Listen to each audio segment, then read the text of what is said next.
Bom, pessoal, bom dia de novo.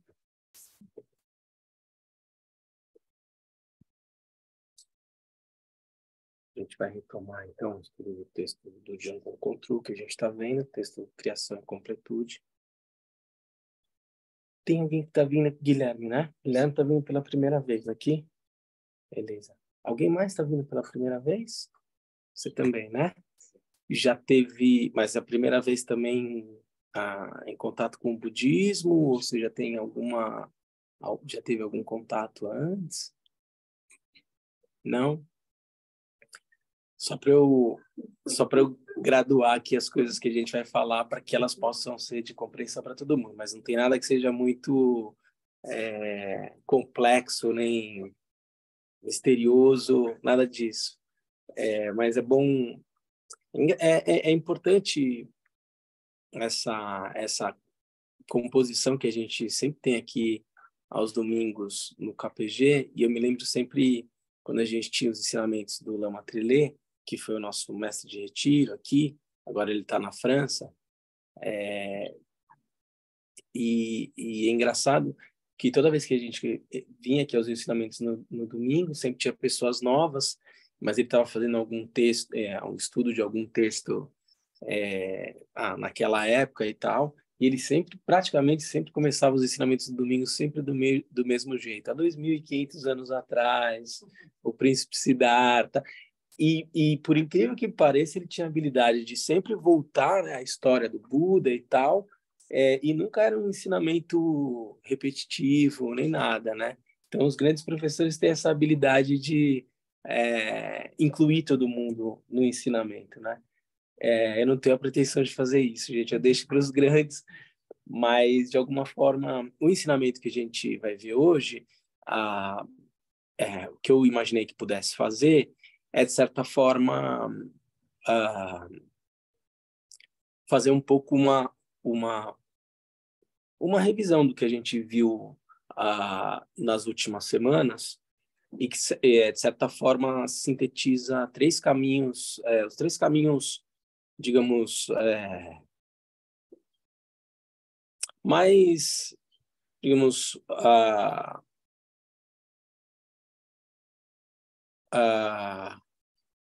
mais inclusivos e, digamos, de certa forma, gerais de se praticar o budismo. Então, vocês vieram hoje, de alguma forma, vocês vão ter um panorama do que a gente andou vendo e aí eu acho que fica até mais fácil de inserir a instância que a gente vai ver hoje no contexto geral dos ensinamentos do Senhor Buda, tá bom? Mas se vocês tiverem alguma dúvida, não ficar claro, não se constranjam em perguntar e tal, tá bom? Então, beleza. Bom, a gente parou na instância 14 do texto do Django Control. Essa instância, na verdade, vai tratar da abordagem excepcional do budismo, em geral, eu diria do budismo Vajrayana mesmo. O texto aqui não fala que é a abordagem excepcional especificamente do budismo Vajrayana, mas quando você pega a classificação dos ensinamentos do Sr. Buda, essa prática, pelo menos daquilo que eu conheço, invariavelmente está relacionada às práticas do budismo Vajrayana, do budismo tântrico, e são práticas, digamos assim, é a quintessência da prática do budismo Vajrayana. E é curioso porque quando a gente fala, né, abordagem excepcional e daí por diante, a gente fica imaginando que esse ensinamento tem um grau de complexidade muito grande, né? E pelo contrário, é dito, né, que nos pequenos frascos estão as essências dos perfumes mais preciosos, né? Talvez as coisas que sejam mais simples para nossa sobrevivência são as que são mais evidentes, como quase que uma condição dada para nossa subsistência, como o ar, como a água, e parece não haver nada de muito especial nisso, né? No entanto, são a condição sem a qual a vida não é possível. O que eu quero dizer, portanto, é que em ensinamentos, né, em conteúdos que parecem extremamente banais, você é capaz de encontrar aquilo que é o mais essencial. E com os ensinamentos do Sr. Buda não é diferente, né? Nem poderia ser. Se há uma verdade por trás disso, qualquer verdade que exista, é preciso que ela necessariamente guarde uma coerência com isso, né? Se assim não for, verdade não é. Então, vocês vão ver que o ensinamento de hoje, assim, a prática que a gente vai ver hoje, ela é uma prática muito simples. Não tem uma complexidade muito grande se a gente comparar com os ensinamentos do budismo vajrayana, com todas as visualizações que a gente tem, daí por diante. Essa é uma prática muito simples. No entanto, ela contém a essência dos ensinamentos do Sr. Buda. Quando a gente fez o retiro de 3 anos, uma coisa que dava para notar é que, na medida em que o retiro ia avançando, as práticas, por mais paradoxal que isso possa parecer, iam se tornando cada vez mais simples, né? Você imagina, bom, se você está num programa, o grau de complexidade, de densidade vai aumentando na medida em que o teu tempo naquele programa, qualquer que seja ele, vai passando e tal, né? E, no entanto, não, as práticas vão ficando cada vez mais simples. Então, esse título de ser abordagem excepcional revela uma prática muito simples, tão sutil, que escapa da nossa capacidade de enxergar o que nela há, o que tem contido ali, né? Portanto, a prática é simples, mas ela é de uma profundidade muito grande. O que vai dizer aqui o texto raiz do Django Control? Vamos ler primeiro o texto. A abordagem excepcional é reconhecer a verdadeira natureza das emoções perturbadoras. Então, vamos lembrar, né? Na instância número 12, o Django Kotru vai dizer o seguinte: ao entrar no caminho, a abordagem do Sutra, que são as palavras diretas do Sr. Buda, do Sutrayana, e do mantra, do Vajrayana. E há uma vastidão de métodos para segui-los. O onisciente, o Buda, ensinou que a síntese da prática do Sutra é evitar completamente a prática das ações não virtuosas, praticar a virtude e dominar a mente. Então, o budismo originário, os ensinamentos originais do Sr. Buda, vão ensinar uma postura de um ethos, né? uma atitude diante da experiência da realidade, baseada no princípio da prática da virtude, portanto, evitar as práticas não virtuosas e dominar a mente. A gente viu umas 2 semanas atrás que essa palavra dominar a mente, que em tibetano é dulwa, pode dar uma impressão muito rígida do que se trata, como se fosse uma atitude de controle e, de certa forma, dissociada de uma atitude natural, espontânea, de lidar com a mente. Então, quando a gente fala em dominar a mente, por exemplo, a gente está falando de uma prática de meditação, e a gente fala que é uma prática de plena atenção, né? Obrigado. Obrigado, Sabrina. Quando a gente fala que é uma prática de plena atenção, eu costumo brincar que o A do atenção ele opera aqui como negativo, né? Não é uma prática de plena tensão, é uma prática de plena atenção. Portanto, é preciso estar, por mais que você esteja num estado de lucidez, relaxado. Se eu ficar tenso fazendo a prática de plena tensão, então eu estou com foco na respiração, eu estou tenso, eu estou indo em sentido contrário ao que a prática está querendo dizer. Prática de plena atenção, sem tensão, É uma prática onde eu estou absolutamente relaxado, com a minha capacidade de conhecer voltada, concentrada sobre um suporte, especificamente suporte visual, auditivo, a minha própria respiração e daí por diante. E é nesse estado de relaxamento e, ao mesmo tempo, lucidez, que eu começo a exercitar o treinamento da mente. Portanto, essa palavra aqui de dominar a mente não pode estar em contradição com esse conceito básico da prática de meditação. E o Kalu Rinpoche vai falar que quando ele traduz essa palavra Dulwa, quando a gente recebeu os ensinamentos do Kalu Rinpoche, como uma postura de contentamento, ou seja, é um estado de consciência por meio do qual, na medida em que eu relaxo e pratico e cultivo esse estado de lucidez da mente, naturalmente eu vou desabrochando um estado de contentamento natural da minha mente. Veja como é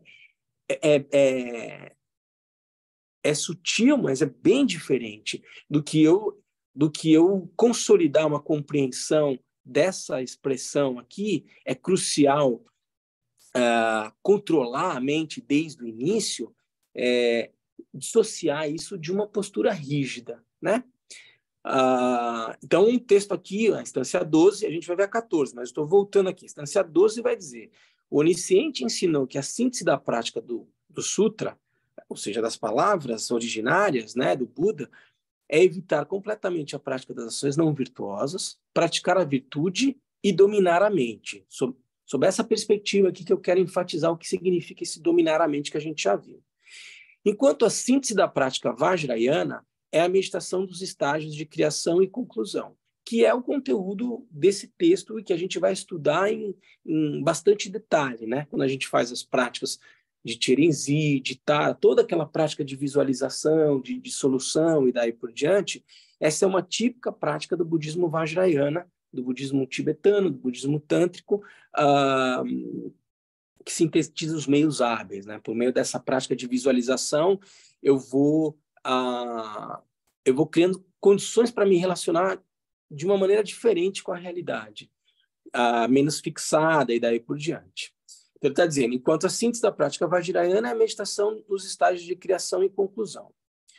Uma vez que a mente é a raiz de todos os fenômenos, é crucial controlá-la ou dominá-la, naquele conceito que eu falei para você de Dulwa, desde o início. Sem controle mental, o praticante pode passar vidas e vidas realizando práticas de recitação e visualização, sem alcançar como resultado a iluminação.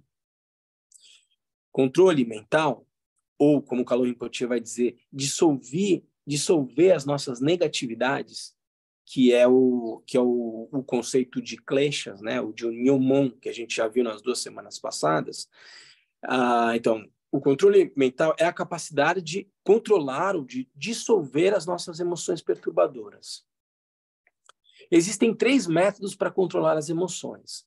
A rejeição, eu rejeito as emoções perturbadoras, eu transformo essas emoções perturbadoras ou eu reconheço a natureza dessas emoções perturbadoras. Rejeitar as emoções é a abordagem comum encontrada nos sutras. E foi o que a gente viu há 2 semanas atrás. Para dissolver essas negatividades ou esses venenos que a gente viu, desejo, apego, aversão e ignorância, que são as representações que a gente já viu da cobra, do porco e do galo, ali no centro da roda do Dharma, para dissolver essas emoções, existe a prática da rejeição, que ele fala aqui. E a gente falou sobre isso há 2 semanas atrás. Eu posso meditar em relação aos fenômenos sobre o seu aspecto de impermanência. Por exemplo, quando eu quiser dissolver desejo, apego, e posso fazer uma meditação analítica, por exemplo, enxergando o caráter de interdependência entre os fenômenos, se eu quiser dissolver um pouco o aspecto de ignorância. A gente vai fazer um pouco dessa meditação aqui hoje. Eu queria ver se a gente tem tempo para percorrer tudo e fazer 5 minutos de cada uma dessas meditações, tá? Então, aqui, a primeira, ele vai falar da prática de rejeição, que é uma prática mais assentada no budismo sutrayana, né? Ele vai dizer, então, renuncia-se ao desejo por meio da contemplação da repulsa. Isso é uma maneira. A gente até na semana passada, a partir da pergunta que foi feita, falou, mas se eu me relacionar com um comportamento de repulsa em relação a algo que eu desejo, isso não pode transbordar por uma atitude, por um outro tipo de negatividade? Digamos, eu estabeleço uma relação desejante no campo da sexualidade, por exemplo, por um homem, por uma mulher e daí por diante. E para dissolver essa emoção perturbadora, eu vou olhar para a natureza daquele corpo em si, em relação ao qual eu tenho um desejo, um apego, e vou olhar ele como se eu estivesse olhando para ele com um microscópio. E vou ver, bom, isso aqui é um conjunto de células, de sangue, de bile, de ossos. Por que eu tenho desejo e apego a isso?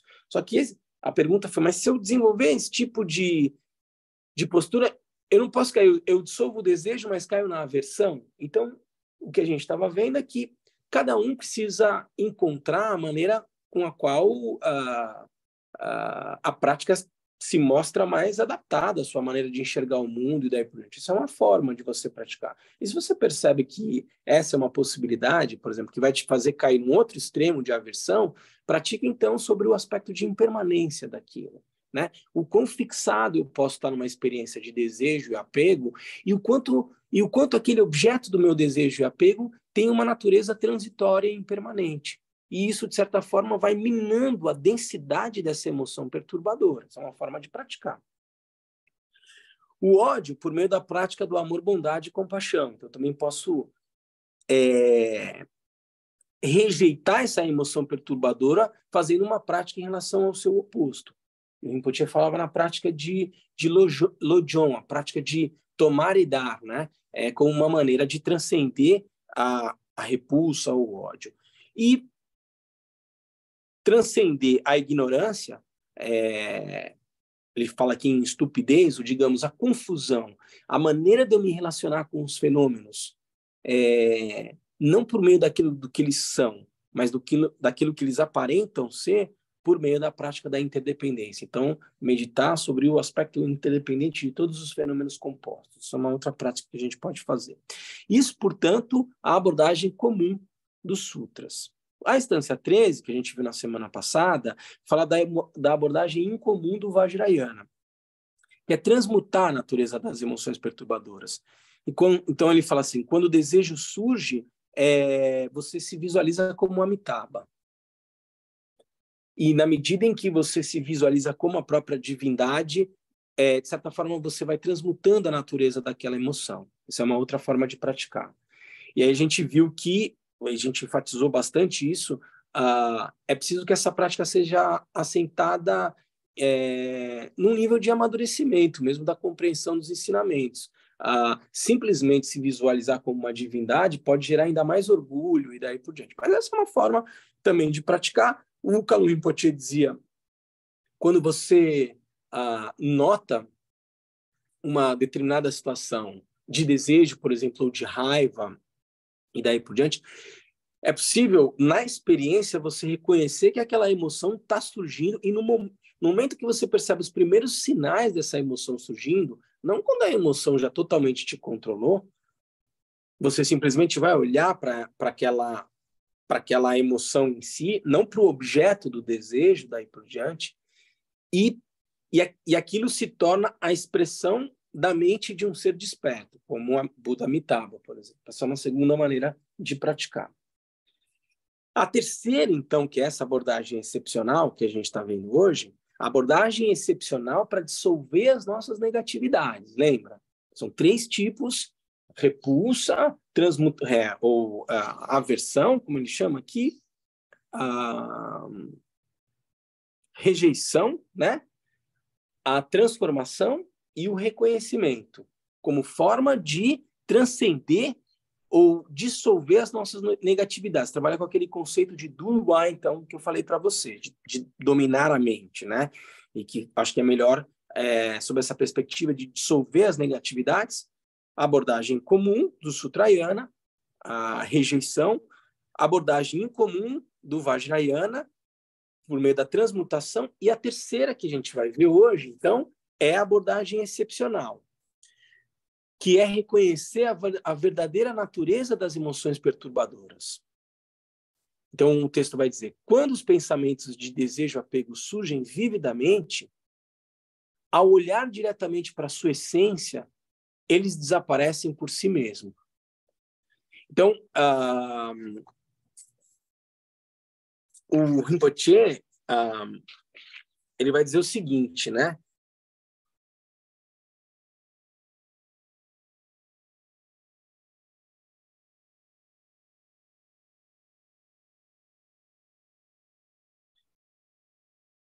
Ele vai colocar exatamente a mesma premissa da meditação anterior. Ele fala assim, nos ensinamentos que estão gravados, né? A partir do minuto mais ou menos, acho que 48 da terceira gravação, ele diz o seguinte, aqui o apego não se manifestou de fato, né? Você está numa experiência você percebe uma situação de desejo apego. Você não está completamente tomado pelas emoções de desejo apego, mas está prestes a surgir. Então ele diz, nesse estado, com algum nível de claridade na mente, eu observo,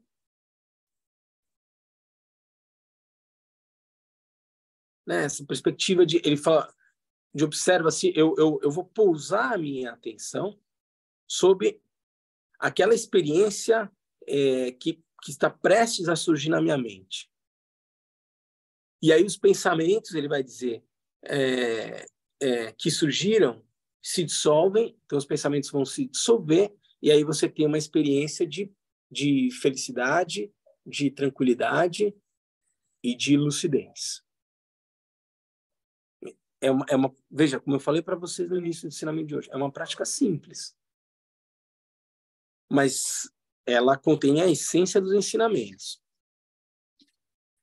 A prática, a gente vai fazer ela hoje um pouquinho.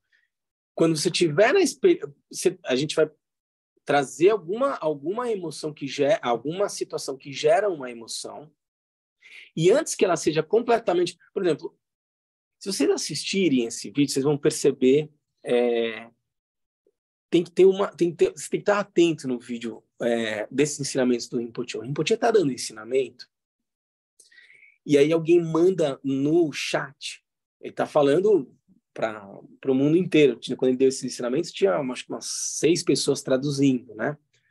Alguém manda uma mensagem, que agora eu não vou me lembrar, porque eu assisti esse ensinamento faz umas 2 semanas, mas vamos dizer aqui, depois assistam, vejam se é isso mesmo, mas alguém manda uma mensagem, enquanto o Rinpoche está dando ensinamento, dizendo o seguinte, você não conseguiu, para o Rinpoche, você não conseguiu nem resolver a tua vida e agora está querendo dar ensinamento, alguma coisa assim.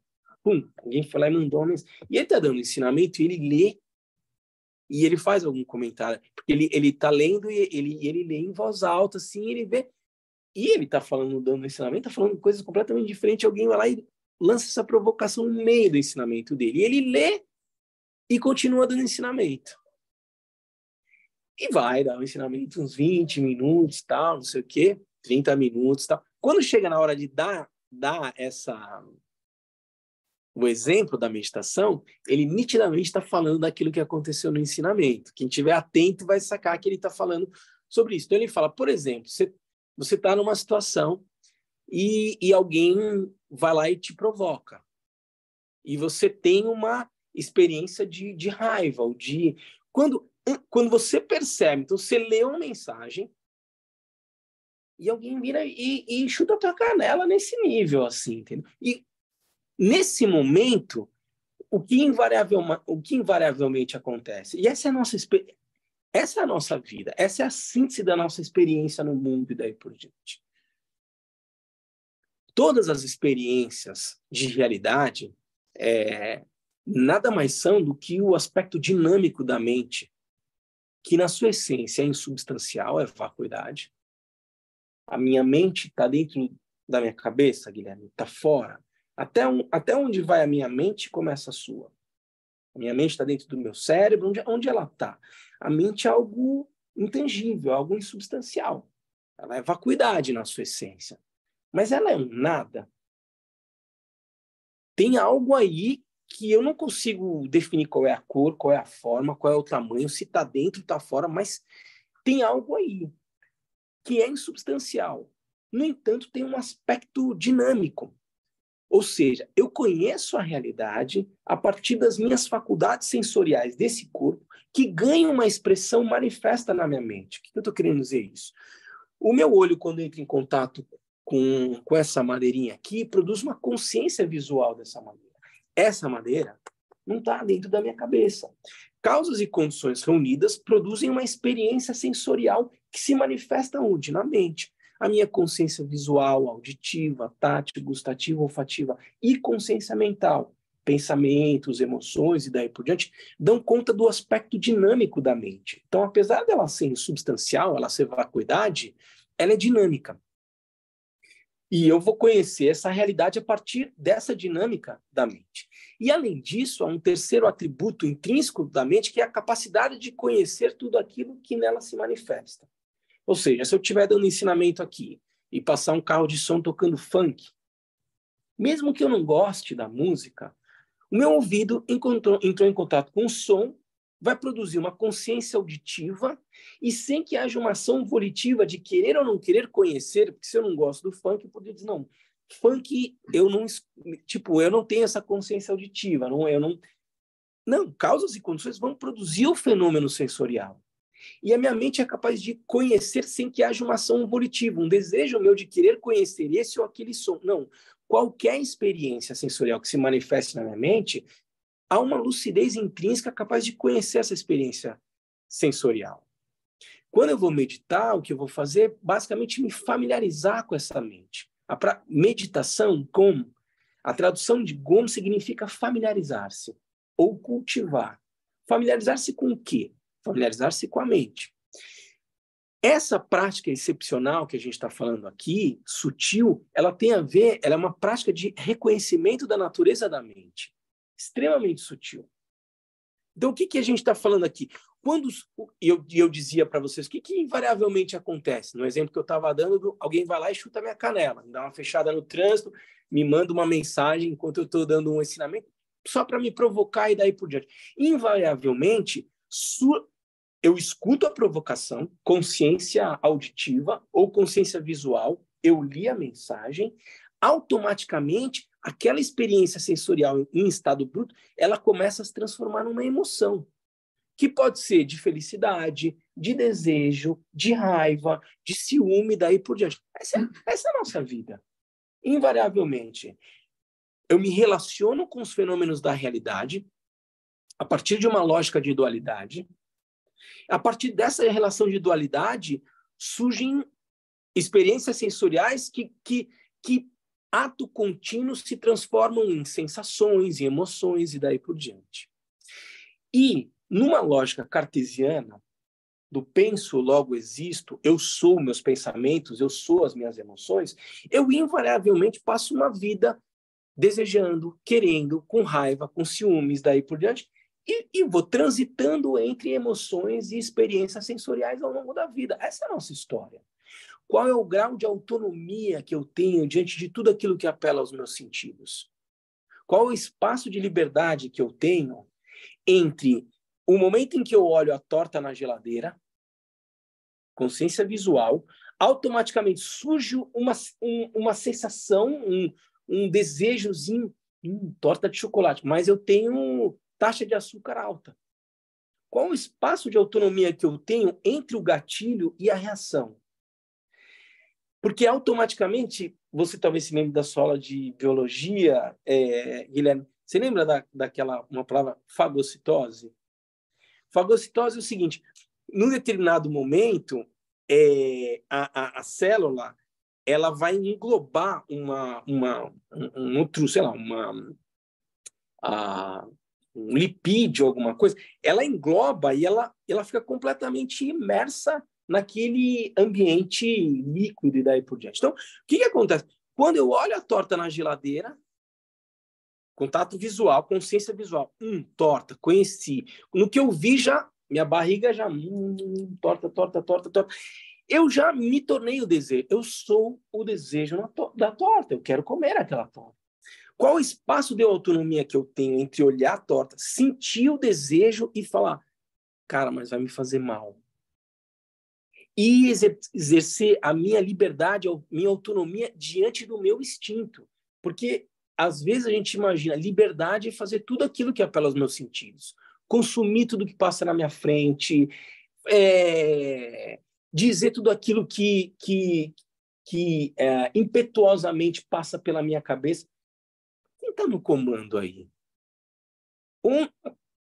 Liberdade é fazer tudo aquilo que apela aos meus sentidos, ou liberdade é estabelecer uma relação de escolha em relação a tudo aquilo que apela aos meus sentidos?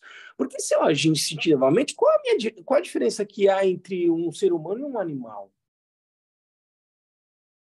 O ensinamento do Sr. Buda está relacionado a esse espaço de autonomia por meio do qual eu transcendo as experiências de sofrimento.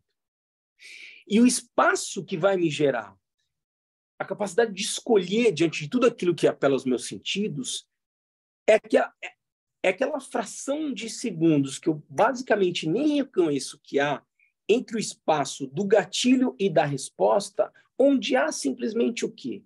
Onde não há desejo, não há emoção, não há pensamento, não há nenhuma experiência sensorial se manifestando na minha mente. O que há? Lembra que eu falei que mente é vacuidade, ao mesmo tempo claridade, o aspecto manifesto, e lucidez? Entre o gatilho e a resposta, se eu fizer assim, ó, presta atenção, né?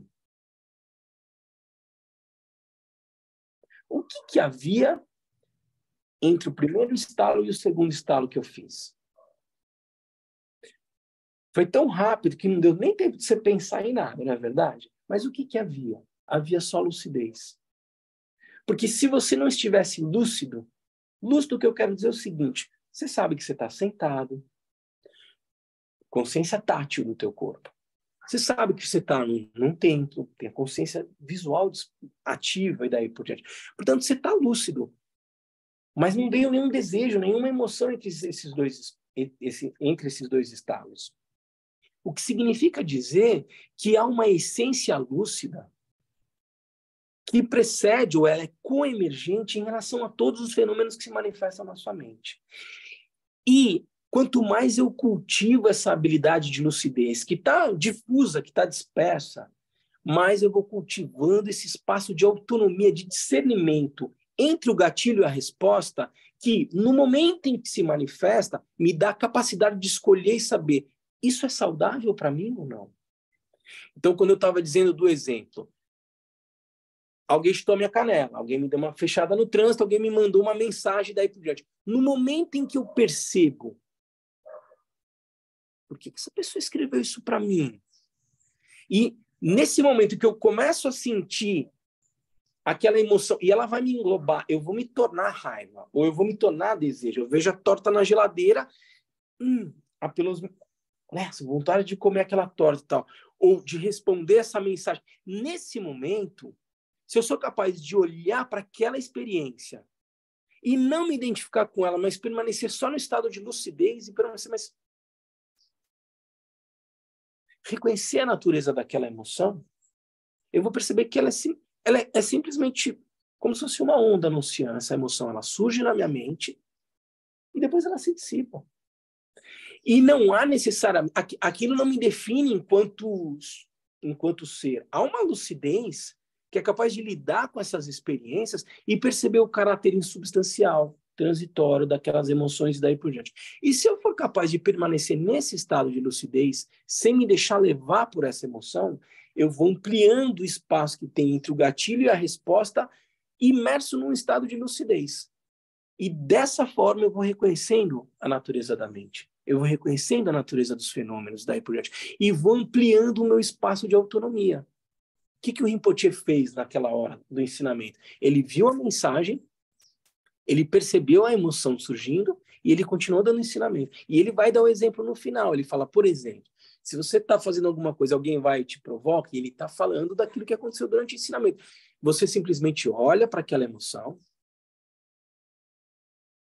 ela está ali, tem um blá, blá, blá e daí por diante, mas você observa a natureza dela. E ela aos poucos vai se dissolver. E E esse exercício, aos poucos, de reconhecimento da natureza da mente, vai gerando um estado de lucidez, de claridade, que não é externo à minha própria natureza. É um estado encoberto, digamos assim. O sol está lá fora, mas a gente não está conseguindo ver o sol nesse momento. Por quê? Tem parede, tem teto, tem a árvore na frente, daí por diante. Mas digamos que o sol seja essa qualidade pura de lucidez da mente. Eu sei que o sol está ali, mas ele está encoberto por uma série de experiências sensoriais que me deixam perceber nesse momento. No momento em que essas experiências sensoriais elas se dissipam, a luminosidade ela se revela por si só, não é algo externo, senão a própria natureza da mente. E é isso que a gente aos poucos, é com isso que a gente aos poucos vai se familiarizando ao fazer essas práticas. E essa é a maneira mais sutil, digamos assim, porque eu não vou usar nenhum outro tipo de recurso que não simplesmente permanecer no estado natural da mente. E tudo aquilo que nela se manifestar, basicamente, são como nuvens no céu. Veja, se você olhar para o céu, há uma vastidão imensa, de certa forma, uma não densidade, e ali se manifestam nuvens, por precipitação e tal, calor, água e daí por diante, nuvens. Às vezes nuvens brancas, às vezes nuvens cinzas carregadas e daí por diante, mas todos os aspectos que se manifestam no espaço, no céu. Assim também é a mente. A diferença, quando a gente faz essa alegoria entre espaço e mente, é que, para além dessa vastidão onde tudo se manifesta, há um estado de lucidez, uma capacidade de conhecer. E é com isso que a gente vai se familiarizar nessa prática excepcional para reconhecer a natureza da mente. E por meio desse exercício, e transformando um pouco mudando a forma como eu me relaciono com as experiências da realidade. Isso que parece ser uma coisa completamente circunscrita a um contexto de uma meditação formal, então eu vou parar e vou fazer esse exercício e tal, quando à medida que o praticante vai avançando, ele integra isso na sua forma de ser. Ele vai passar a se relacionar com todos os fenômenos sensoriais a partir dessa perspectiva, como sendo uma experiência delusória. Eu tomo essa realidade por aquilo que ela parece ser, mas na essência ela não é. Eu imagino que isso tem em si uma densidade, uma existência intrínseca, e na medida em que eu passo a me relacionar com esse objeto a partir daquilo que ele de fato é, calor, metal, água e daí por diante, em constante transformação, essa tigela ela está se transformando agora, porque eu não estou percebendo. Eu imagino que ela é densa, mas ela não vai estar aqui daqui 1 bilhão de anos. Ela já vai ter se transformado em alguma outra coisa. Mas eu tomo a realidade de uma maneira fixada, como se as coisas efetivamente fossem verdadeiramente existentes. Na medida em que eu passo a me relacionar com os fenômenos a partir do fato de que eles nada mais são, a maneira como eu os conheço, nada mais são do que uma expressão manifesta da mente. E vou percebendo o caráter transitório dos fenômenos e esse aspecto de lucidez capaz de conhecer esses fenômenos sensoriais, mas eu vou progredindo num estado de lucidez que vai transcendendo as experiências de sofrimento na realidade. É muita viagem, é muito abstrato o que eu estou falando para vocês. Faz sentido, Guilherme? Tudo bem? Não, mas precisa de muito treinamento, né?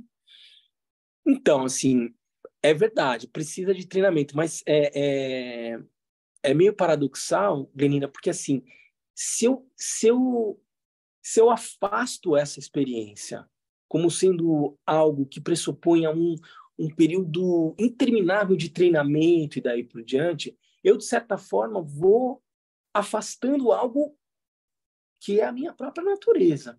Então é meio paradoxal, porque sim, é preciso muito treinamento, mas é preciso, como eu falei para vocês, lembra da prática de plena atenção? É preciso, se eu estiver tenso nessa lógica de muito treinamento, toda vez eu vou afastando a minha própria natureza da minha própria capacidade de conhecê-la, porque eu vou tornando aquilo muito mais denso e muito mais difícil do que de fato é. Então parece meio paradoxal. É preciso que haja um treinamento para criar as condições favoráveis de você reconhecer uma coisa que está na sua cara, Glenina, que é óbvia, mas que a gente não enxerga. Lembra quando a gente tem algumas recitações que a gente vai dizer a natureza da mente ela é tão simples que eu não dou valor para ela. Ela é tão óbvia que ela parece banal. Ela está tão na minha cara, ela está tão perto que eu não consigo enxergar. Então, sim, eu preciso ir criando condições para eu simplesmente reconhecer aquilo que já é. Então, já é. Mas, ao mesmo tempo, a gente está muito condicionado. Então, eu preciso ir me treinando para dissolver essa experiência, essa forma grosseira de me relacionar com a realidade, para enxergar alguma coisa que é muito simples. Por isso que eu estava dizendo para vocês que essas práticas são... A gente vai fazer um pouquinho assim. Ela é absurdamente simples. Mas quais são as condicionantes que vão permitir que eu verdadeiramente alcance o sentido profundo dessa prática tão simples? Um treinamento. Qual um outro portal, e a gente recitou isso quando a gente estava fazendo a prática de Dorje Chantuma.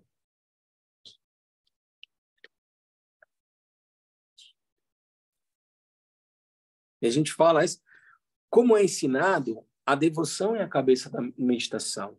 O Lama abre a porta para o tesouro dos ensinamentos orais. A gente já falou sobre isso. A noção de devoção aqui não é alguma coisa cega, associada a essa lógica de devocional, de certa forma até superficial, e daí por diante. Mugu, que é a palavra em tibetano, tem a ver com confiança, com respeito, e daí por diante. Na medida, sim, veja, quando você verdadeiramente vê uma pessoa que você fala, um irmão que você admira, um amigo, um pai, daí por diante, ao qual você tem um sentimento de confiança pleno, o teu coração está absolutamente aberto para experimentar algo que seja muito autêntico, muito verdadeiro. Isso não pode ser fabricado. Você não ganha respeito e admiração por qualquer pessoa de forma... nem por um pai, nem por uma mãe. A criança sabe quando existe amor genuíno, respeito e daí por diante. A simples autoridade de um pai e de uma mãe não traz consigo inequivocamente um sentimento de respeito, de confiança. Uma criança não vai confiar num pai que é agressivo, que não é cuidadoso e daí por diante. Mas uma criança que sente confiança, sabe aquelas cenas do pai que joga a criança para cima e pega de novo? Na hora que a criança está lá em cima, ela pode se esborrachar, mas ela está com o coração pleno, porque ela plenamente confia que o pai vai pegar ela de volta. Isso permite essa experiência de profunda felicidade. Há uma confiança plena. Ele me jogou, ele nem vai formular isso, mas é autêntico. Ele me jogou e ele vai me pegar e eu vou curtir essa experiência. Veja, esse sentimento, essa postura de respeito, de confiança, gera um estado de abertura no coração que, uma vez consolidado, permite que, por exemplo, no caso do Lama, ele aponte, na hora que você está com o estado de consciência plenamente aberto, olhando para a natureza da mente, o Lama vai simplesmente apontar e vai dizer, ó, é isso aqui. Que é algo muito simples, é um pointing out instruction, assim, é uma instrução direta. Então, assim, recebi uma instrução direta do Lama, tem a ver com o quê?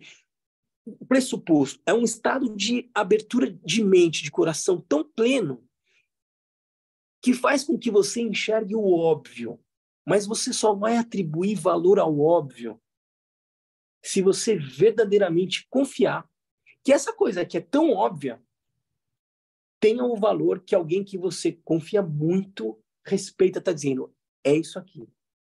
Que invariavelmente eu estou passando pela natureza da mente agora, aqui, ó. Porque é a minha própria natureza. Mas eu não reconheço isso. Porque é muito simples. Não é um fogos de artifício, daí por diante. É como... A gente está dando valor para o ar que a gente está respirando agora. Ninguém está enxergando isso, mas tem.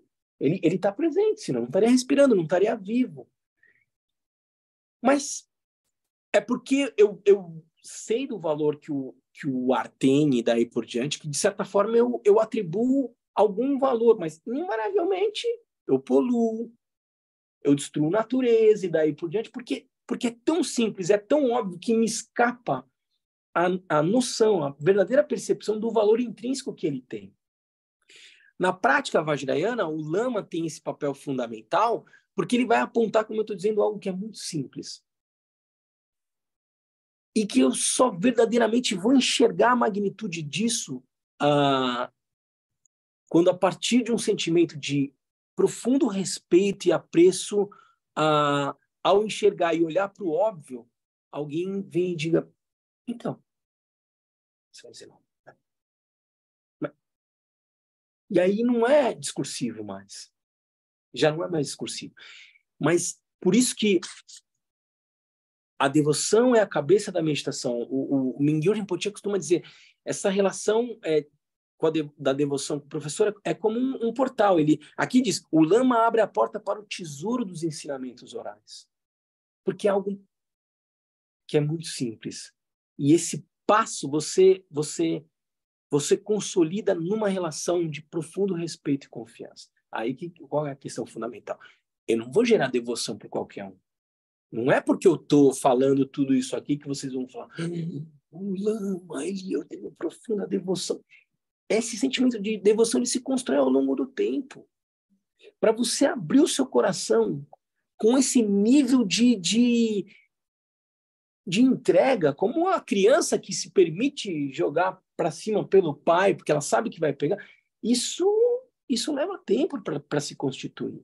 Mas na medida em que isso se constrói, há uma abertura de coração por meio da qual há uma conversa de coração para coração, desinvestido de uma lógica emocional, assim, apaixonar coração para coração. Não, assim, é um ensinamento direto, de mente para mente. É disso que se trata. Veja, então você estava dizendo, né? Mas é muito treinamento. Veja como existem vários caminhos para você alcançar isso. Por exemplo, para você ter essa capacidade de reconhecer a natureza da mente, uma coisa que a gente sempre vai dizer, e esse ensinamento, na instância, eu já comentei com vocês, esse ensinamento está sendo dado pelo Mingyur Rinpoche lá no Tergar, e o Cortland Doll tá também seguindo... eles não estão seguindo instância por instância, mas estão pegando algumas instâncias, fazendo esse estudo também ao longo de muito tempo. E eles estão mais na nossa frente, né? E o Cortland pegou uma instância que eu achei super interessante, a gente vai chegar nela, mas vai levar algum tempo ainda. Deixa eu ver se eu acho ela aqui. Em que ele vai dizer o seguinte, bom, tem uma discussão dos praticantes do Dzogchen e dos praticantes Mahamudra sobre a importância da prática de Shiné como um pressuposto em você avançar no caminho. Então, você estava dizendo, é muito treinamento e tal, né? Shiné é a prática de calma mental. Então, nessa prática excepcional, que está muito associada à prática de natureza da mente, que tem a ver, que é possível se praticar no caminho Mahamudra, e aqui o texto fala do caminho Mahamudra, ele vai dizer o seguinte, quando os pensamentos de desejo surgem vividamente, ao olhar diretamente para a sua essência, eles desaparecem por si mesmos. Esse é o florescimento do Mahamudra, felicidade, êxtase e vacuidade inseparáveis. Isso também é conhecido como consciência primordial discriminativa, ou Sosortopa Yeshe. Esse é um conceito que a gente usa muito. Isso é Yeshe, consciência primordial. Jamais houve algo a se rejeitar, aceitar ou transformar. Tudo está contido na mente. Saiba que não há outro propósito de um Buda que não seja simplesmente alcançar a própria mente sem fabricação. Essa prática excepcional. Alguns vão dizer, mas será que é necessário, se tudo que se manifesta é a expressão da dinâmica, o aspecto claridade da mente, será que é preciso algum condicionante para isso? Ou isso pode tornar minha meditação mais engessada, mais fabricada? Porque é um estado tão natural da mente que qualquer coisa que eu faça enquanto treinamento, eu vou dar densidade a algo que é muito sutil. Então, eu vou sair do estado natural da mente para deliberadamente fazer um treinamento. Será que eu não estou me afastando da prática de reconhecimento da natureza da mente? Por exemplo, a prática de calma mental, que é a prática de Shiné. Eu vou usar a respiração como suporte, ou a recitação do mantra e daí por diante. Se a essência dos ensinamentos é ir para um estado natural da mente, por que eu vou condicionar a minha mente num treinamento? Isso não me afastaria? Não parece ser contraditório? Veja, e aí o texto, como eu estava dizendo para vocês, lá na frente,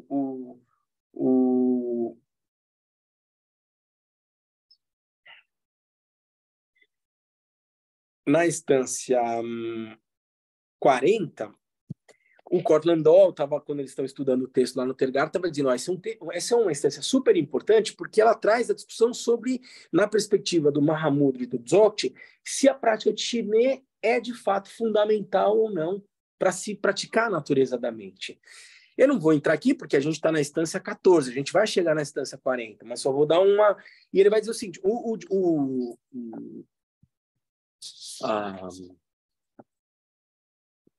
Dangon Koslu, vou pegar aqui a tradução, não vou ler no inglês.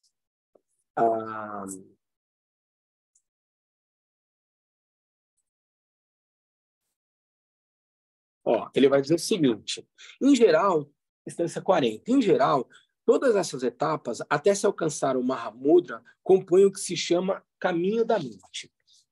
Dzogchen, em geral, também se inclui nisso. A classe de instruções orais profundas, que é o Tumon Main Mengakde, que é a quintessência dos ensinamentos Dzogchen, é o suprassumo do suprassumo, é dito ser o caminho da consciência, o Rigpalam. E, como tal, não fixa a regra de que é necessário começar pela calma mental chinês. Você vai praticar. A prática de Rigpa, de reconhecimento da natureza da mente, ela é direta. Não pressupõe nenhum treinamento em tese, como isso que você estava questionando, entendeu, Lenina? Assim, você fala, é preciso muito treinamento. O caminho direto do Dzogchen vai dizer, não, aqui nem o chinês é importante. Na perspectiva Dzogchen. Mesmo no Dzogchen, assim, eles praticam também chinês, Laton, mas de outra forma e tal. Então ele vai dizer isso. Quanto à natureza da própria consciência nua, sem exagero ou negada, é revelada. É suficiente apenas se tornar acostumado ou familiarizar-se com isso, familiarizar-se com a natureza da mente. No entanto, se a verdadeira natureza não for revelada sem enganos, se você não tiver verdadeiramente no estado de reconhecimento da natureza da mente, mesmo as instruções orais mais profundas serão difíceis de serem assimiladas. Nesse caso, é melhor trilhar o caminho gradual. Então, quando a gente está falando no caminho gradual, por exemplo, do Mahamudra, a gente vai praticar preliminares comuns, preliminares especiais, Shiné, Laton, para chegar no Mahamudra. Tudo isso não como um treino. Veja assim, o que é importante entender, não como um caminho longo, para ao final chegar a um resultado ali, digamos. Difícil conceituar, mas como se eu tivesse aqui e o resultado estivesse ali, mas como um treinamento gradual que vá criando as condições suficientes para que eu já reconheça o que já é, entende? Não é uma coisa que eu estou aqui e eu chego ali. Senão, como eu faço para trabalhar aqui para enxergar o que já é? Então, esse treinamento gradual, ele não deve ser visto como algo a ser percorrido de um ponto a outro, senão um treinamento da mente que vai desobstruindo o reconhecimento daquilo que já é, entende? E isso é importante que seja feito por meio de um treinamento, um caminho gradual. Porque se eu falar para vocês assim, eu vou dar um exemplo clássico que tem, por exemplo, o Milareto. A história do Milarepa, não sei se todos conhecem, mas ele é o grande yogi do Tibete. O Milarepa, ele era um filho de uma família com recursos no Tibete, e daí por diante.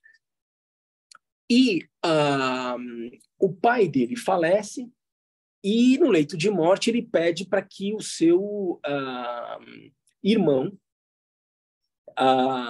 digamos, supervisionasse, né, assim, os bens que ele havia deixado para a esposa, mãe do Milarepa, e para o Milarepa, eu acho que o Milarepa tinha uma irmã, se não me engano, agora eu não me lembro. Esse tio, no entanto, ele passa a escravizar a mãe do Milarepa e o próprio Milarepa. Todos aqueles bens, as propriedades, daí por diante, eram da viúva e do filho, Milarepa. O irmão deveria só um pouco tutorar e daí por diante, mas ele passa a escravizá-los, tirar todos os bens e daí por diante, num estado de provocando muito sofrimento para eles. E o Milarepa chega numa hora e fala: eu estou muito insatisfeito, eu quero me vingar do meu tio e daí por diante. E ele pede então para a mãe diz: olha, então você vai treinar com um mestre que está lá nas montanhas e tal, que é um mestre de magia negra, e a gente vai aprontar para eles. E o Milarepa vai, treina com eles, fica um praticante de magia negra e ele provoca uma tempestade que mata boa parte da sua família. E ele se arrepende profundamente. Inclusive, esse mestre dele vai dizer: olha, a gente cometeu aqui um ato extremamente negativo, eu queria purificar o meu karma, mas eu não tenho condição de fazer isso, então você, meu discípulo, Milarepa, vá treinar com alguns mestres budistas para eventualmente purificar o seu karma e até o próprio meu karma. E o Milarepa, então, decide ir para purificar o seu karma negativo e praticar o budismo vajrayana, o budismo tibetano com os mestres. E essa é uma passagem super interessante que as pessoas, às vezes, não se dão conta disso. Quando o Milarepa vai encontrar o seu mestre, ele encontra um primeiro mestre que diz para ele, que dá uma instrução de Dzogchen para ele, uma instrução direta. E diz para ele, e dá uma instrução direta para ele, e a forma como o Milarepa, eu estou falando do Milarepa, estou falando do grande yogi do Tibete, o grande mestre da linhagem do Mahamudra, o mestre Dzogchen dá uma instrução direta para ele, quase com a seguinte perspectiva: se você meditar hoje de manhã à tarde, você vai se tornar um Buda, porque ele viu que o Milarepa tinha uma capacidade de realização enorme. E o Milarepa recebe aquela instrução direta do Dzogchen e imagina que é muito simples alcançar a iluminação. E passa 1, 2 dias, o mestre fala: olha, você ainda não está pronto para essas práticas diretas, em relação às quais, de certa forma, são as práticas que o Jamgon Kongtrul está falando aqui. Ele diz: então, eu aconselho você, existe um grande mestre chamado Marpa, que está em tal região, e ele escuta o nome do Marpa, e ele já fica todo arrepiado, os olhos dele enchem de lágrimas, e ele vai procurar o Marpa. E ele recebe as instruções do Mahamudra, do Marpa. E as instruções do Mahamudra começam com o quê? O Marpa manda ele construir prédio de 7 andares, constrói, derruba tudo agora de 12, bate. Assim, foi um treinamento intensivo, digamos, para criar as condições para que o Milarepa enxergasse aquilo que o mestre Dzogchen tinha passado direto para ele, mas naquela hora ele não pegou. E aí foi preciso um treinamento gradual para que, ao longo dos anos, o Milarepa, de certa forma, enxergasse aquilo que já havia sido apontado para ele, mas ele não tinha as condições. Havia muitas emoções perturbadoras, muitos obstáculos que permitissem ele enxergar a natureza da mente diretamente. E foi esse processo gradual que foi desobstruindo, portanto, a possibilidade do Milarepa enxergar aquilo que já era. Então, veja, estou dizendo aqui, estou falando do Milarepa, da necessidade do Milarepa ter encontrado o Marpa, de ter seguido um treinamento por meio do qual ele conhecesse a natureza da mente tal como ela é. Então, veja, para nós, praticantes que estamos aqui, né, no nosso caminho e tal, me parece muito mais aconselhável mesmo seguir o caminho gradual que a gente vem fazendo. Estudo, reflexão, prática. Porque isso que é muito simples e que é muito precioso, como eu falei para vocês, a todo instante está escapando da minha experiência de realidade. E veja, não é só em algum momento eu ter um insight do que é. Não é. É me relacionar com a realidade a partir dessa perspectiva, de que a realidade tal como ela é perfeita. Não há nada que esteja fora do lugar nesse momento. As coisas tal como são, elas são absolutamente perfeitas. Há uma lógica de causalidade se impondo a experiência de realidade de forma absolutamente perfeita. É a minha apreciação, as experiências de realidade, a partir de uma lógica de dualidade, e julgando e desejando, e eu quero, eu gosto, bonito, feio, daí por diante, que fazem com que as coisas que estão absolutamente da forma como elas de fato são, parecerem estar fora de lugar, poderem ser um pouco melhor, um pouco pior, e daí por diante. Quando eu alcanço esse estado de mente que reconhece a perfeição da realidade tal como ela é, aí sim eu estou falando de um grande praticante. Para eu alcançar esse modo de ser, o ideal é eu ir estudo, reflexão e prática, e criando as condições de uma mente mais estável, não tão agitada, para que eu seja capaz de olhar para as emoções e reconhecendo a natureza delas, numa prática formal, porque aí eu fiquei sentado 5 minutos, pratiquei formalmente. Aí eu levanto e eu tenho uma vida ordinária de novo, eu quero, eu cumpro. Não, assim, é se tornar isso, né? Pressupõe um treinamento gradual que vai descondicionando a minha forma de me relacionar com a realidade. Por isso, como você falou, Melina, sim, é extremamente importante um treinamento. Só não torne esse treinamento algo que te afaste algo daquilo que já é. Se você torna a realização da prática algo muito distante, é como aquela cenourinha, você nunca vai alcançar ela já está aqui. E você precisa ir se descondicionando para reconhecer aquilo que já é. Confiar nisso que eu estou dizendo não é uma lógica de convencimento discursivo. É um estado de consciência.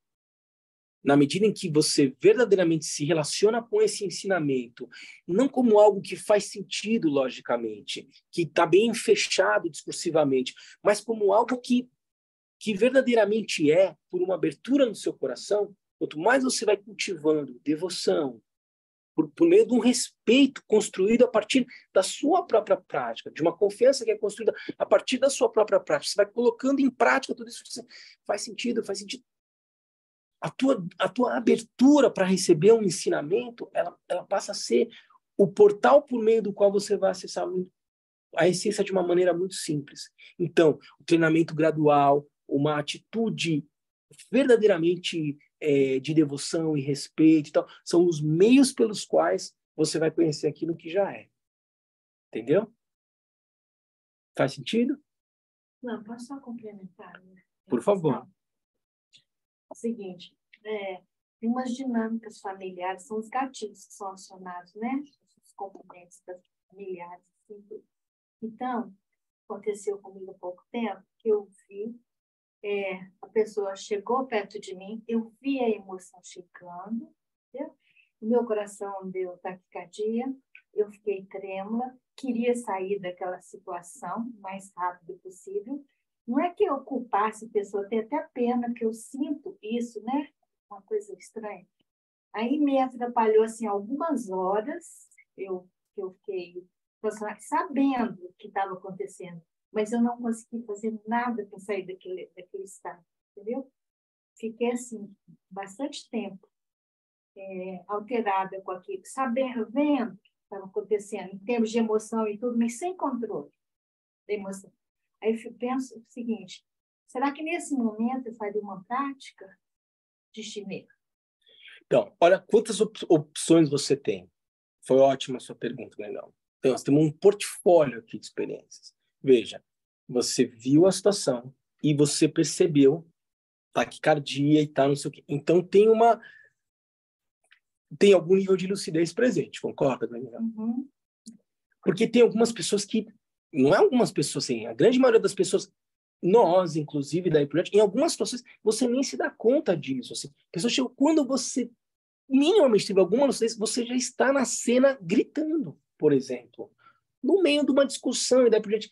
Todo esse processo entre a chegada da pessoa, a emoção surgindo daí por diante, eu estou absolutamente cego a isso, completamente fagocitado pela emoção. Quando me vejo na cena, eu já estou atuando completamente. Então, a instrução do Kalu Rinpoche está dizendo o seguinte, ó, no momento em que você está completamente fagocitado pela emoção, já é bem difícil acontecer. Mas digamos que você já esteja completamente tomada pela emoção. Tem várias formas de você praticar. Você pode olhar para aquela...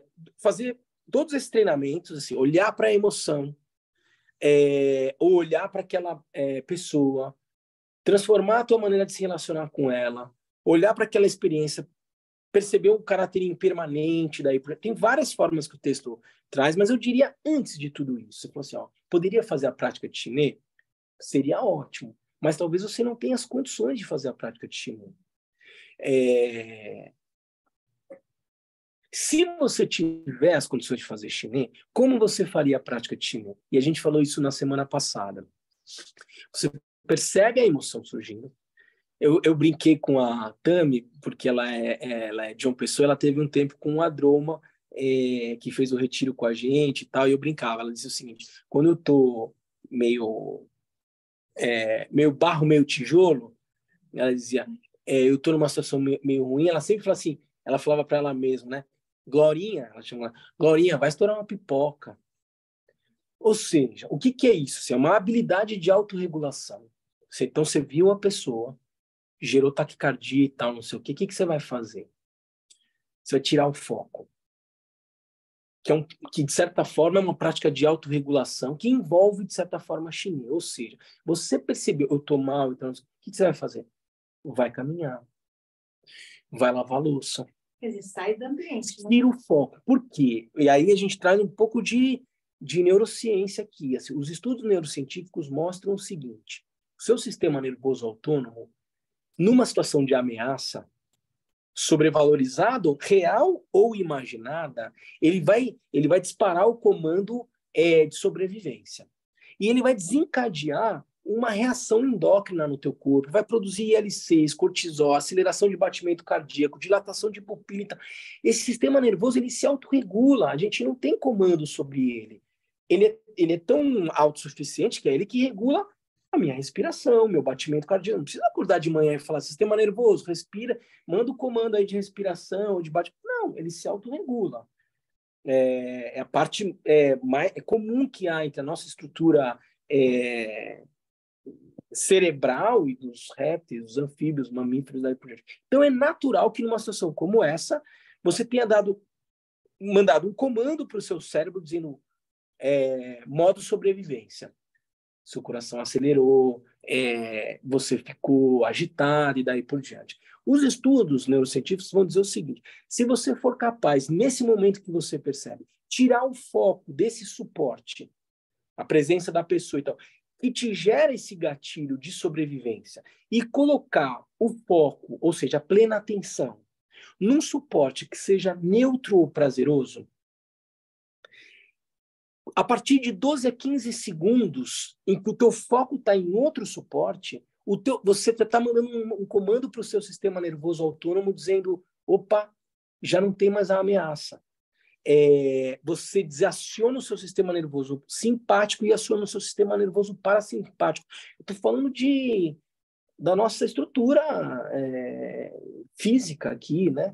E é isso que acontece. Então, numa situação como essa, veja assim, não tem nada de místico, transcendente. Tal. Se você percebeu essa situação e você percebeu, for capaz de tirar o foco daquela experiência e colocar em outro, a partir de 15 segundos, você já começa a ver a desaceleração do batimento cardíaco e daí por diante.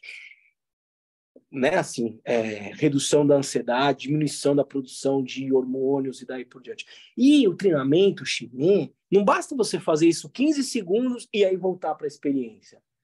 O que o treinamento da mente, o Shiné, ele vai te habilitar?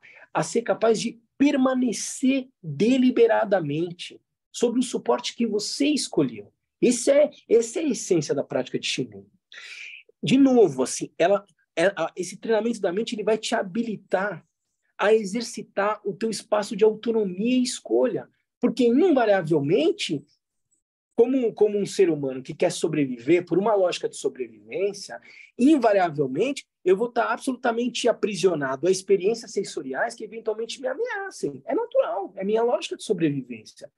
Mas não só a lógica de sobrevivência que se opera aqui. Há uma estrutura, há um elemento estruturante na nossa composição enquanto sujeito que é a minha relação desejante com os objetos, né? O sujeito se estrutura a partir de uma lógica desejante com o outro. Eu, como criança, vou me estruturar a partir de uma relação desejante com os meus pais. Portanto, o desejo opera uma função estruturante para nós.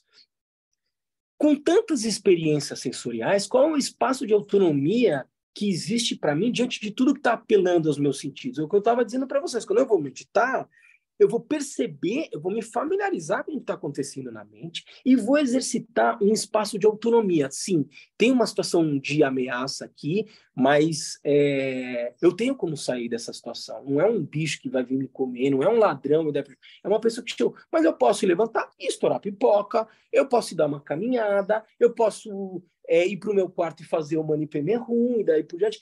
Veja, e por mais que eu tenha essa primeira reação, eu preciso ir me capacitando a permanecer naquele suporte. Então, quando eu estou fazendo a meditação com foco na respiração, vai vir pensamento, vai vir lembrança, e daí por diante. E por mais que tudo aquilo apele aos meus sentidos, e seja muito mais prazeroso, às vezes, ao invés de ficar meditando com foco na respiração, assistir o jogo do Palmeiras, para quem é palmeirense, e brincar com meu filho e tal. É a minha relação desejante com os objetos. Eu preciso estabelecer uma autonomia, eu preciso perceber, sim, meu filho me chamou para brincar, está passando o jogo que eu queria assistir, a torta está na geladeira, mas agora é respiração. Não, mas respiração. Respiração, respiração, respiração, respiração. É simples, mas isso vai me dando a capacidade, Glenina, de nessa situação, não só que é o primeiro passo na perspectiva de sistema nervoso autônomo, tirar o foco sobre o suporte que te ameaça e te aciona o sistema de sobrevivência, mas sustentar uma atitude deliberada de foco num suporte neutro ou prazeroso e sustente o acionamento do meu sistema nervoso simpático. E quanto mais eu permanecer lá, o que vai acontecer? Mais eu vou relaxar o batimento cardíaco, estabilizar a minha mente, e aí essa intensidade de emoções elas vão diminuindo e com a mente mais clara, eu vou reconhecendo, mas eu estava com raiva, mas ela passou. De onde veio essa raiva? Para onde ela foi? E o movimento da mente vem, vai, e você está completamente confuso. Não, você só está lúcido percebendo.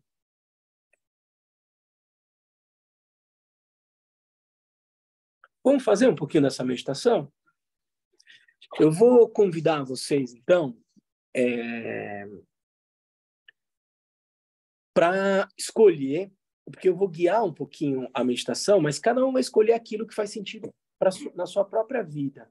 Mas eu vou pedir para vocês deliberadamente trazerem uma experiência, seja de desejo, seja de raiva, de desconforto. Mas veja, como é um primeiro contato que vocês vão ter com a meditação, muito simples, muito simples. Pega leve, né? Não vai pegar talvez essa pessoa nesse momento agora, porque talvez ainda seja difícil. Eu costumo, quando eu dou essa meditação, num outro contexto mais secularizado, eu falo assim, por exemplo, uma pessoa que foi abusada e daí por diante. Não vai fazer isso logo na primeira meditação. Seja autocompassivo nessa perspectiva.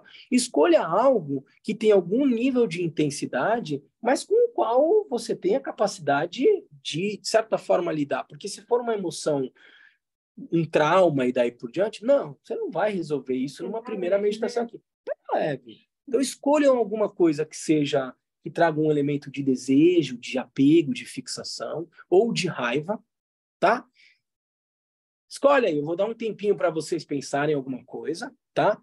Porque aí, quando eu der a instrução para vocês de prática, eu vou falar de uma maneira mais genérica, porque você pode estar pensando na torta da geladeira, você pode estar pensando na tua professora da escola que pisou na bola quando você era criança, enfim, eu posso pensar em qualquer coisa, então a instrução vai ser mais genérica. Então, Selecionem aí alguma coisa e aí a gente vai fazer um pouquinho dessa meditação, tá?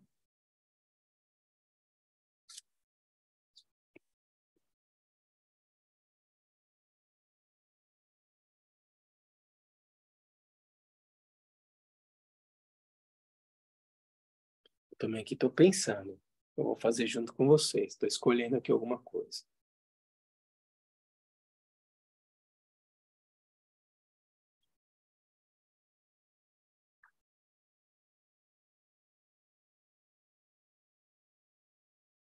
Bom, escolheram alguma coisa, gente? Então tá. Então vamos fazer o seguinte. Eu vou bater... Deixa de lado o que você tinha escolhido, tá? Então eu vou bater o gongo, mas foi só para vocês escolherem alguma coisa e não ficarem perdidos na instrução, tá bom?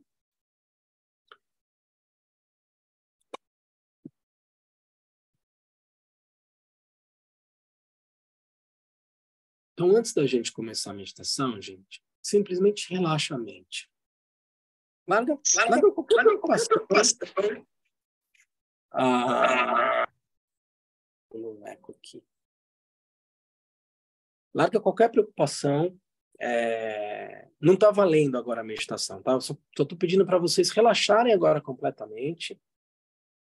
Aquilo que vocês tinham pensado, deixa de lado, não interessa agora. Relaxa um pouquinho. Não traz nada para a mente. Deixa a mente como ela é, no estado dela. Nós não estamos nem meditando aqui.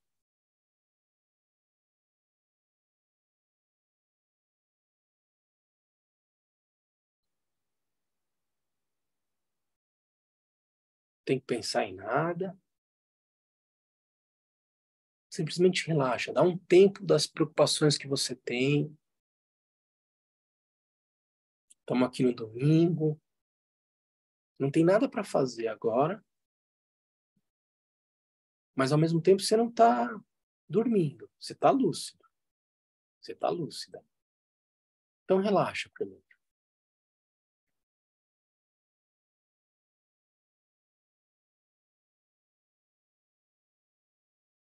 Puxa, não é para fazer nada? Não é para fazer nada. Só relaxa. Deixa os pensamentos, preocupações. Deixa a mente no estado natural dela.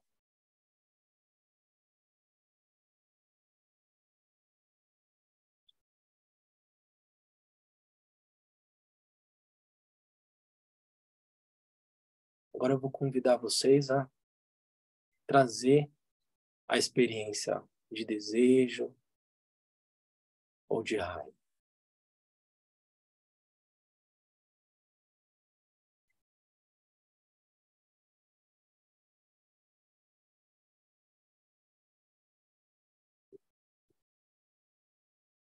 E na medida em que você traz de volta essa experiência para sua mente, antes dela ganhar alguma intensidade, olhe para essa emoção, que seja de desejo, apego,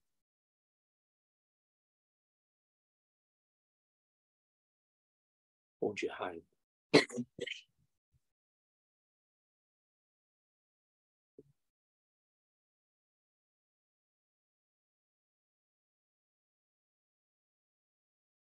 Ela surgiu de onde?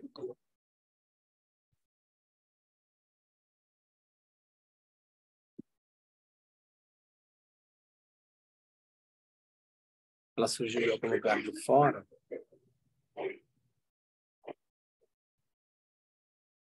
Ou ela surgiu da sua própria mente?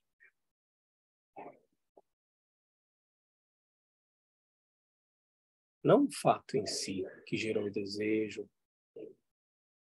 ou a raiva, mas a emoção em si.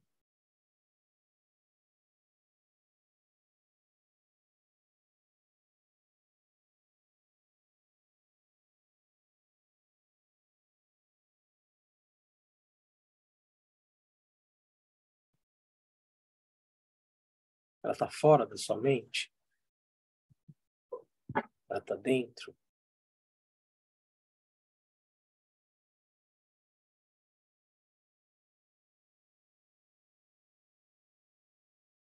Olhe para a emoção.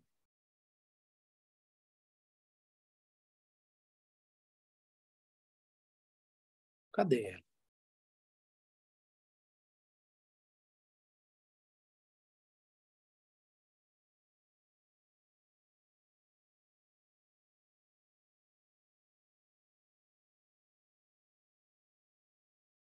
Onde ela estava na hora que eu pedi para vocês relaxarem e não pensarem em nada?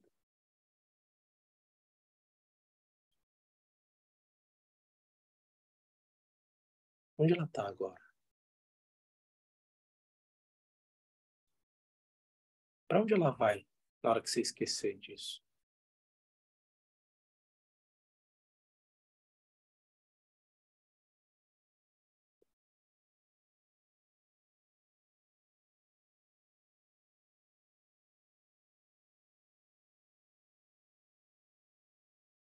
Ela é uma coisa em si? Ou ela é como uma nuvem no céu? Imagina o céu azul, de repente se forma uma nuvem escura, raio, trovão e tal. Aí passa um dia, para onde foi essa nuvem?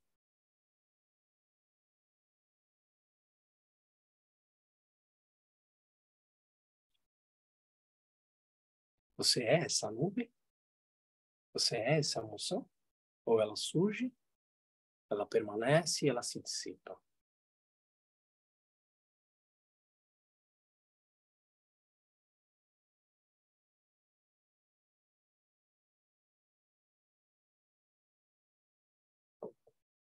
E se essa emoção se dissolveu,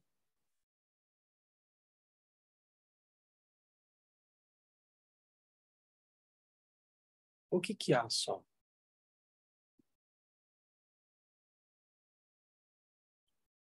Você está lúcida? Então só permanece nessa lucidez. Faz mais nada.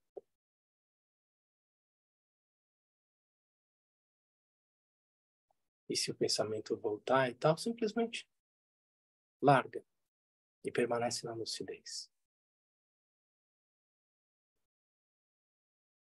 Não tem nada para fazer. Você não está nem meditando. Só com a mente no estado natural, relaxado.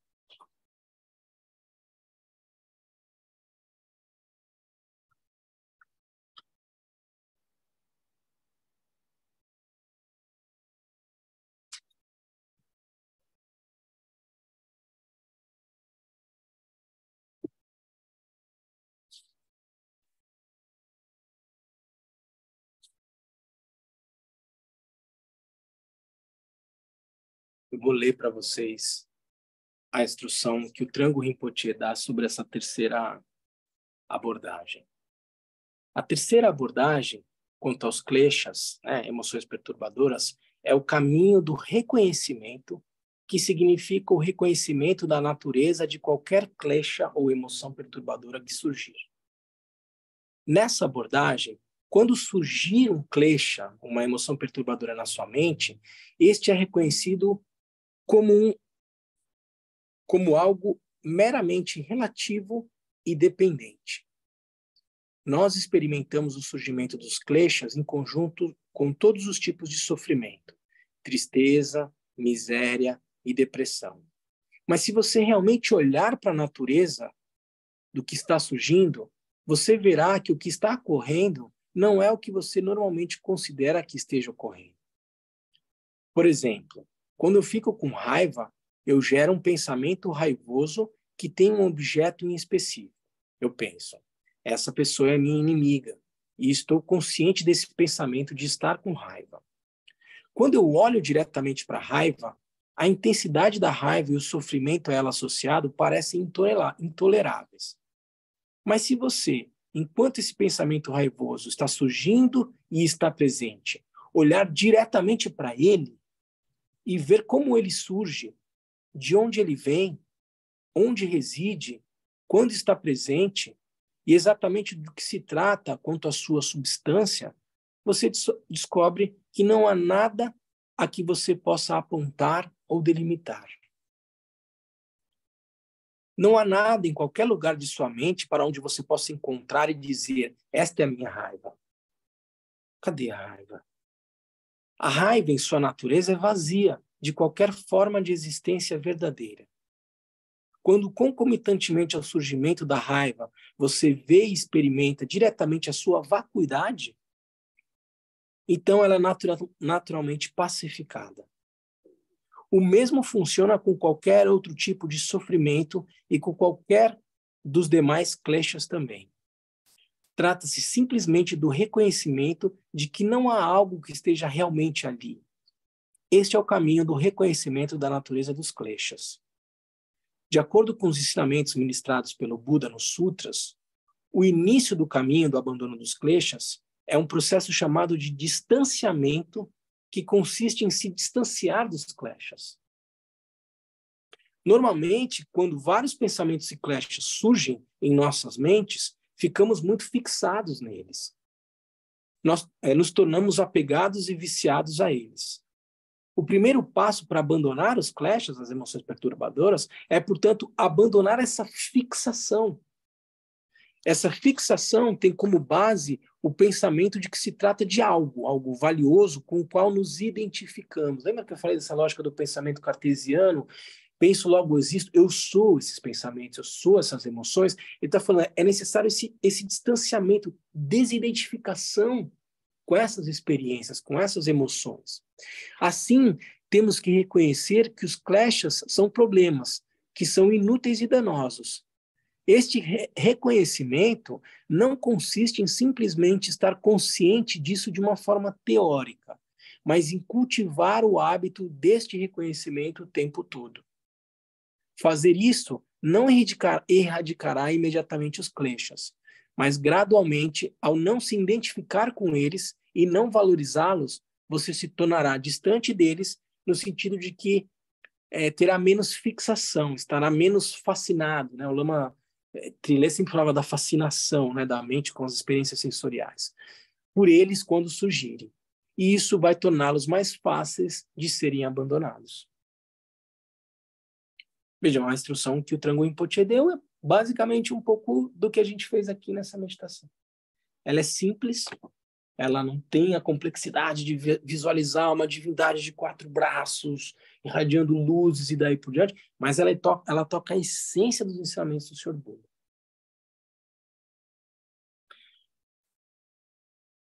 A ideia de pelo menos dar um contato disso para vocês é fazer aquilo que eu disse em algum momento, ou em alguns momentos do ensinamento de hoje. Gente, não afastem essa experiência, a prática dos ensinamentos do Sr. Buda como sendo uma coisa que está lá e eu estou aqui, daí por diante. Veja, esse é um ensinamento extremamente profundo e simples. A ideia é cultivar esse estado de mente para reconhecer aquilo que já é. E o ideal, para a gente conseguir fazer isso, veja, tem todo um tempo aqui em que a gente fez uma meditação antes, estabilizamos a mente, escutamos os ensinamentos, refletimos um pouco a respeito deles e colocamos em prática. Então, esse caminho gradual de estudo, reflexão e prática é que vai criando as condições para eu ir aos poucos e reconhecendo a magnitude, ao mesmo tempo, o caráter simples, mas extremamente profundo dos ensinamentos do Sr. Buda. Tá bom? Dúvidas, gente?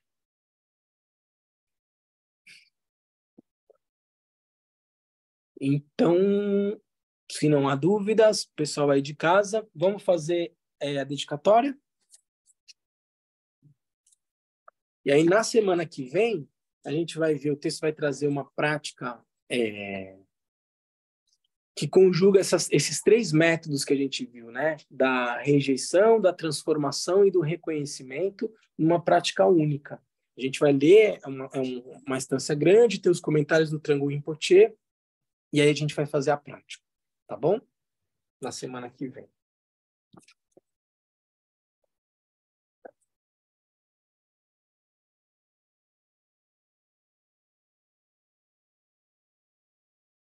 Graças a essa virtude, tendo usado rapidamente uma mudra, posso eu conduzir a esse estado todos os seres sem exceção. Pela graça do Buda que obteve os 3 corpos, pela graça da imutável verdade do Dharma em si, pela graça da infalível aspiração da Sangha, possa essa súplica de dedicatória realizar-se tal como ela é.